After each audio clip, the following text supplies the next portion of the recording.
And now, the audio. Welcome, everyone. It's the Mike Tech Show, show number 919. Tonight, going to talk about a client that bought a laptop against my recommendations, but he really wanted the Surface Pro, and they only had the SnapDragon processor. Lots to talk about on that.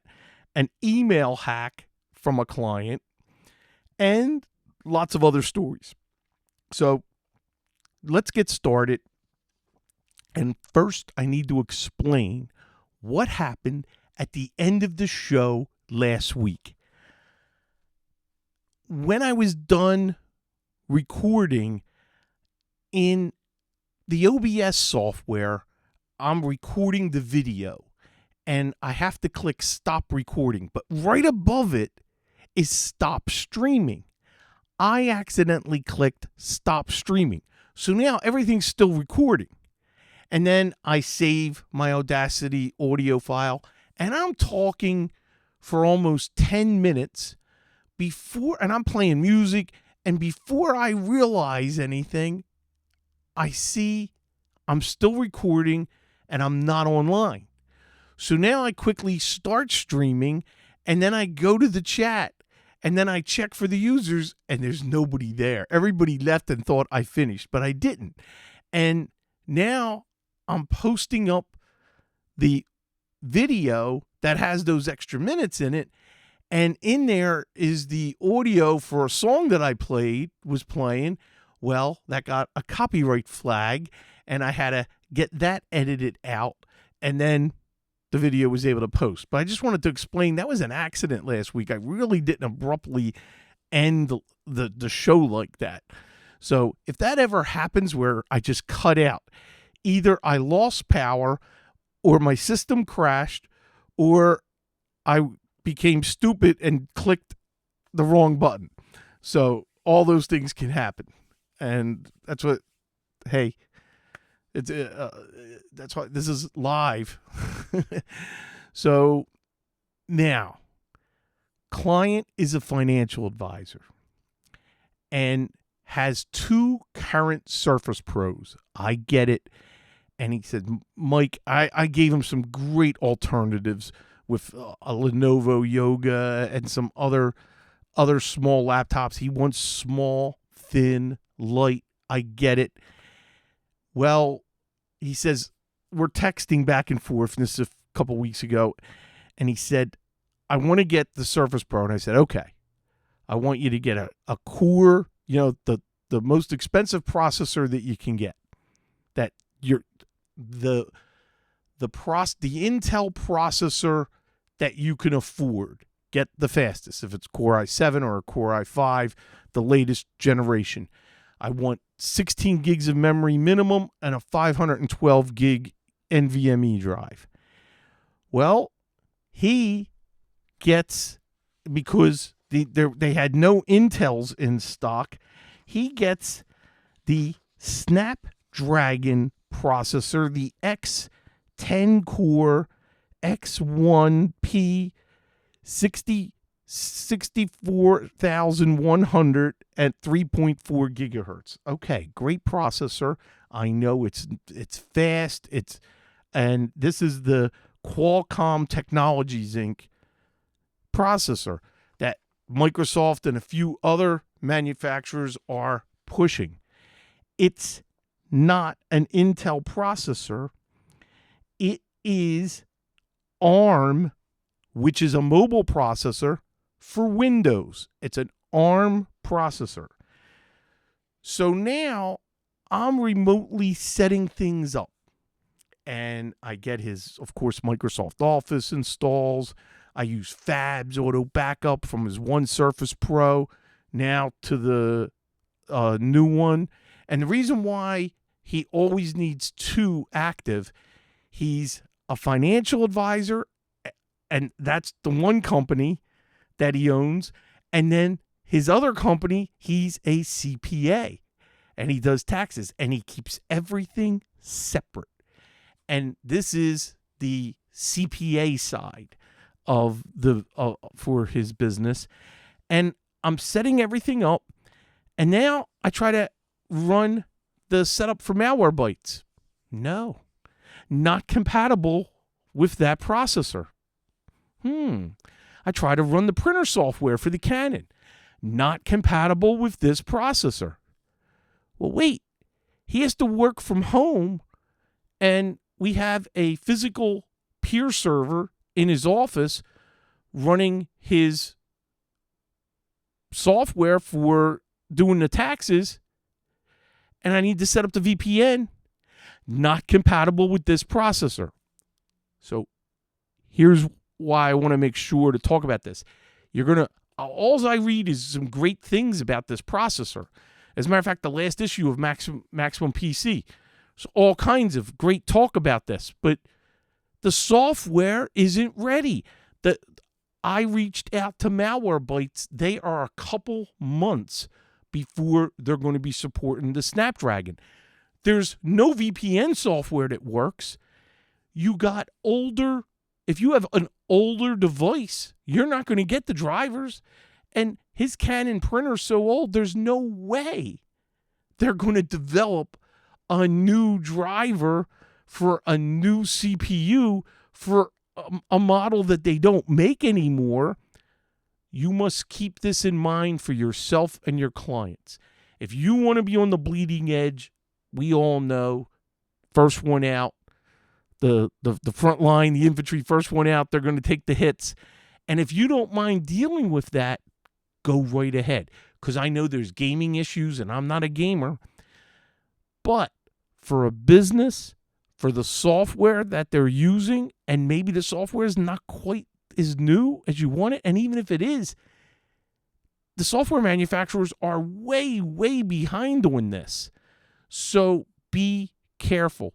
Do your due diligence before you recommend or embrace the Snapdragon processor.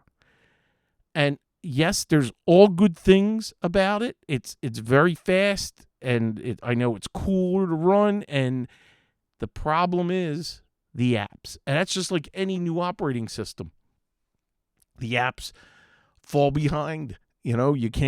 Things don't work. That's why I never want to be on the bleeding edge. Now, for me, I don't mind doing it for testing. I want to be the test dummy so my clients aren't impacted. But with this one, be very careful. This week, is he going to return it? And Tim, you're reading my mind. We had that discussion today. And since he can't print, and he's connected to the server while he's in the office, and he has some big things to print, he's going to save it as a PDF and move it to the server, and then connect with the Surface Pro that can print, and then print if he needs a hard copy. This is no way to live. And something else. I told him, Windows 11 Pro. He has to. From a compliance standpoint, he has to. Windows 11 Pro. Windows 11 Pro. Tried to drill it in. What did he get? Windows 11 Home. Now, we went through the Microsoft Store and upgraded, and that's a fee of just $99, and we were able to upgrade, and then I was able to do the whole disk encryption for BitLocker, which is required for him. So he is close to possibly returning it, but then everything we did, and he just may suck it up and live through this, because it is a few months before before you hit the real heavy for tax season. I mean, he's got a few months. So that's when he really needs the VPN. So we're crossing our fingers, and he may bet, all right, let's see if we can get the VPN software working. I know Malwarebytes is going to come by. If not, I'll just get, what antivirus, anti-ransomware programs support the Snapdragon? That's a great question I'm throwing out there. If you've already been down this road, let me know. Let me know what you're using, what you recommend for the Snapdragon, and then I'll talk about it. And of course, it's miketechshow@gmail.com. I didn't expect this. I hadn't been doing the reading on the Snapdragon. I warned him. I said, hey, this is a new processor. We could run into problems. I gave him my warning, and he still went ahead. So I'm not to blame here. My client insisted. So, all right. And yes, Windows Defender is pretty good these days, and that's what we're living with right now, which is default Windows Defender, which is fine. But from a compliance standpoint, I really would like him to be he's already in a FINRA compliance world with his other Surface Pro, so we try to match everything that we're doing. And that's something. Yet Nod 32 is still a thing. The big question, does it work on Snapdragon? And that's where I haven't had a chance, because this was literally just happened this week. So I haven't done the research yet on what is and what isn't working. When I did an initial search, all I seen was everybody was complaining about the VPN software. And I'm like, okay, there we go.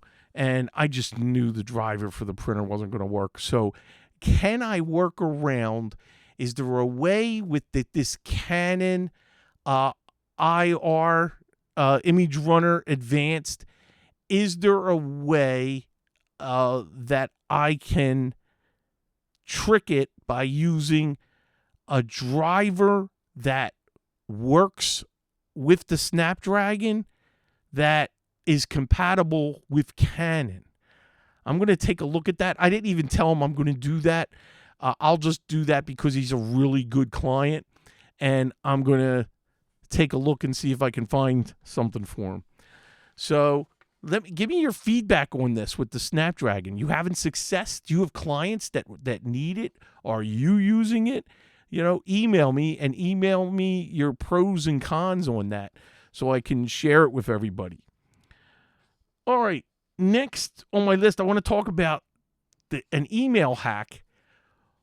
On Tuesday night, late, I get a call, and it's an older client where her husband is a retired attorney, but they still do some work.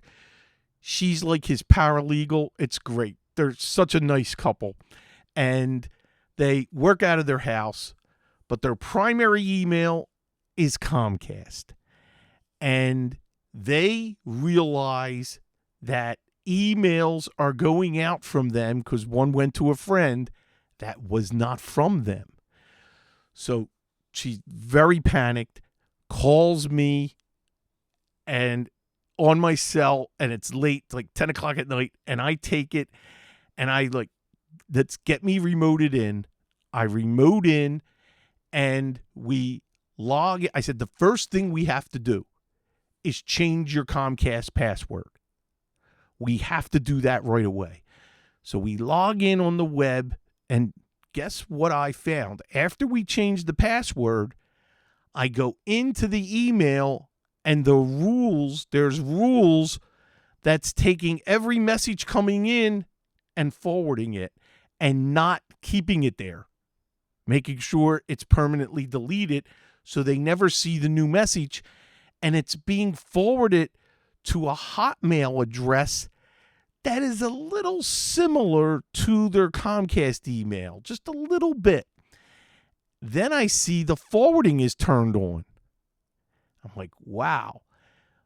The biggest problem we had, and this fell into today when they were calling Comcast, but I've been so busy the last 2 days, I got to follow up. The sent items, every one of their sent items was deleted, and it was not in the trash, because I tried to go to the trash and go and recover, and you can recover anything deleted, or even if you emptied your trash can on Comcast, you can recover just by right-clicking on trash on the web, and then just following all the prompts, and then you can tag what messages you want recovered.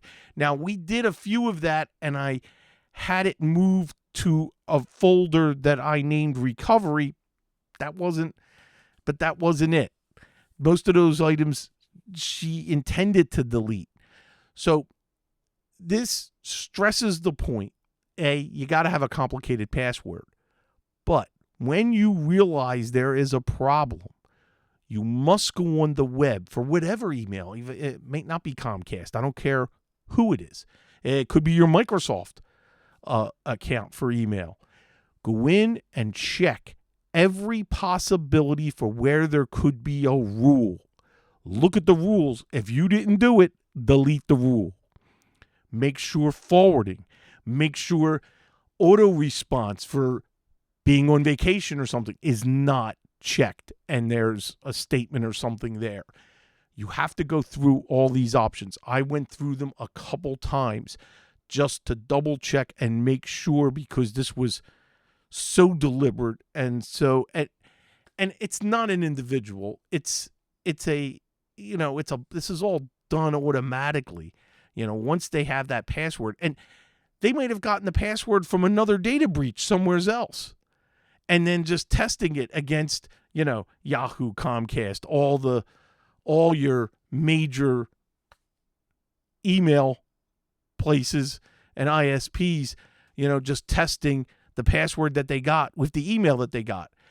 One thing I asked them, do you have the same password? And even if you don't have the same password for financial institutions, I want you to change that to a separate password that is more complicated.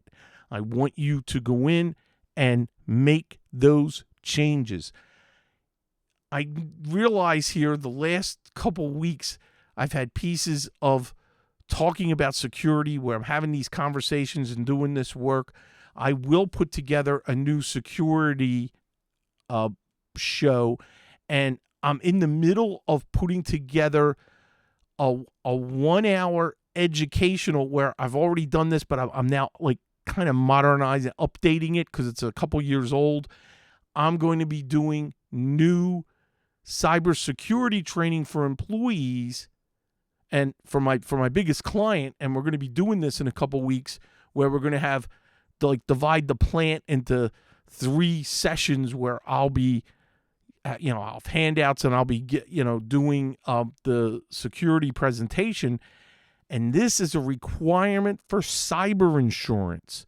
So keep that in mind, that you could, you should be able to offer this as a service for your client that has cyber insurance. And one of the things that they have to agree to is training, cyber security training for employees. And this is something you could put together and use this for that, fulfilling that one requirement. So I'll keep you posted on that as I keep going, and I'm going to be updating my PowerPoint slides and updating my handout that I have. Got to just modernize it just a little bit for some of the things that's been happening the last couple years. One thing I've been working with my biggest client. They have a new 42U server rack. I have not worked on a rack since 2008 because most of my clients, they don't have a data center or a server room that requires like a 42U rack. All the racks usually are just on the wall, and it's more from the telecom standpoint. It's the switch, it's the internet, the firewall, it's just basic equipment, and it's usually, a wall-mounted rack.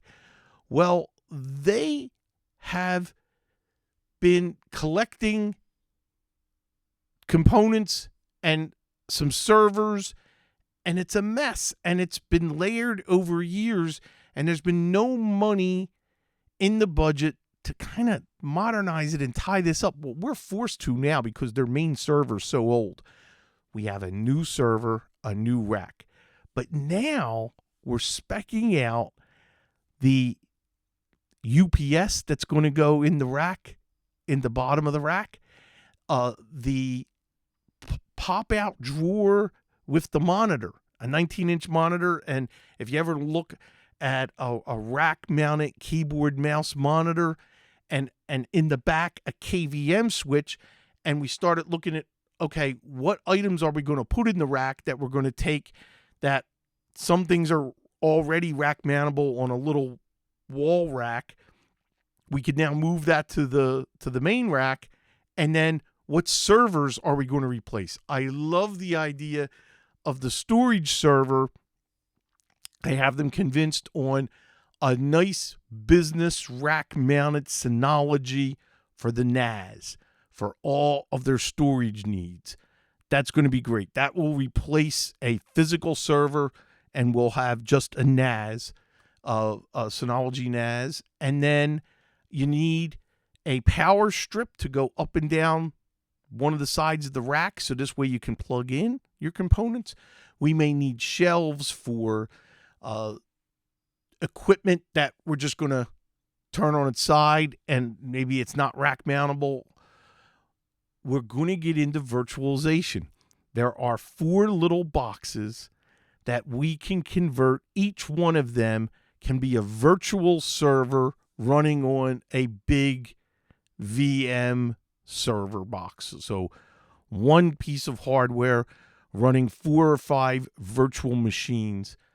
So this will be fun because it's bringing me back to what I was responsible for in the corporate world, and none of my clients are big enough, except for this one, and this happens to be my biggest client, and they're a big manufacturer, so they have the need, and I'm working with their a new IT person, and then there's someone that's been there for a little bit, but he's more on the managing the ERP system more than the day-to-day of the hardware, the infrastructure, and the security.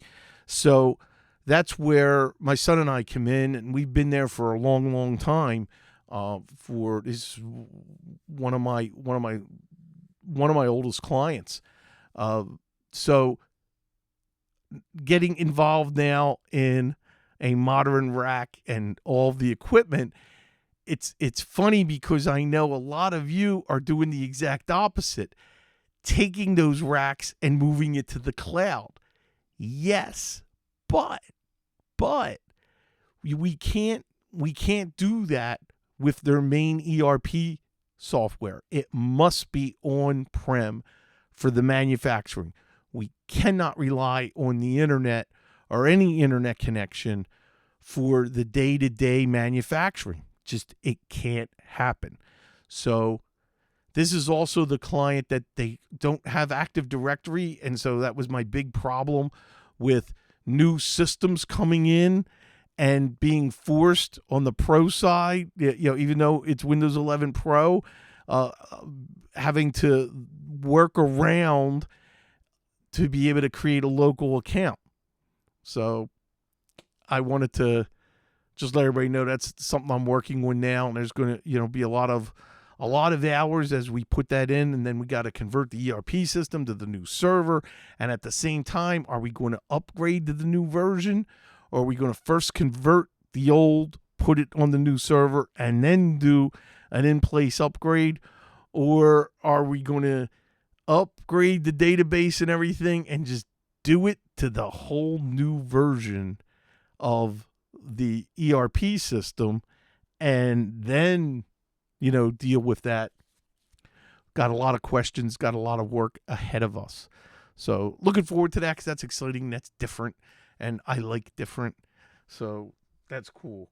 I was looking at basically what I was talking about. And as I wrap up, I have a link that I am going to put in I'm going to put it in right now in the chat.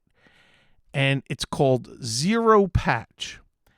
And I was looking at this and thinking about, what are we going to do when you have a client that can't or will not upgrade to Windows 11 in October 2025, and they're going to stay on Windows 10, do we have an option for patching? And you know what? When you look at the pricing, they have a free version for personal, nonprofit, educational and testing use. So you can use the test for that. Now, per agent per year, $24.95. So someone that's only got a couple computers and they want to stay Windows 10, maybe they don't have the budget to be able to go Windows 11, their system isn't compatible. Well, for $75 for a year, that's pretty reasonable. And if they're going to get the patches and they're going to get the security updates, that's the big thing that's stopping you from, or that's leading the charge, forcing us to have to upgrade to Windows 11. Certainly, anybody that deals with any kind of compliance, it's required. You have to, just because of the security updates. Will this satisfy compliance? I'm just asking questions out there. I'm going to look at this and test with it and see what's happening. And I think you should too. Take advantage of the free account for testing and check it out. It's called 0Patch.com, the number 0. And it's been around for a little bit. And I seen a nice write-up in the latest Maximum PC. I happened to see this mentioned, and I was like, hey, this is a good idea, and I'm going to share this, and I'm going to take a look at that. So, again, that is 0Patch. That is it for tonight's show. I hope you enjoyed it, got something out of this for tonight. Please remember to email me, miketechshow@gmail.com. Don't forget the main website, miketechshow.com. Also, YouTube. That is Michael Smith, MTS, my YouTube channel, where you can catch the video. And hopefully I'll see everybody here next week. Same time, same channel. Bye-bye.